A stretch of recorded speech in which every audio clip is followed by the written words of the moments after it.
The overall goal of this protocol is to use genetic advances in mice and our understanding of the whisker system to investigate the neurobiological basis of eye blink conditioning, a translatable paradigm for studying learning and memory.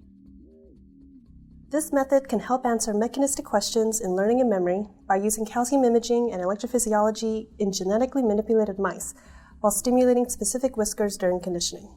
The main advantage of this technique is the ability to secure the heads of mice while minimizing stress by allowing the mice to ambulate at their own pace on a cylindrical treadmill. The implications of this technique extend toward potential treatments for memory impairments, including those associated with normal aging and Alzheimer's disease.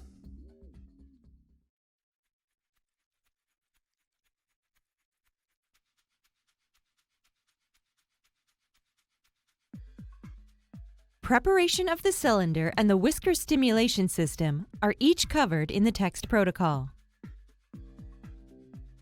This section covers preparation of the headpiece. The headpiece strip is a 3D printed 7-hole strip modeled from the Amphenol 221 series nylon strip that is no longer manufactured commercially. From the 3D printed piece, tap the first hole in the strip for a 0.80 by 1 inch machine screw and leave one hole empty after the first hole. Next, using a vise, put 5 gold-plated pins in the remaining 5 holes. Push the pins through the narrower holes in the plastic.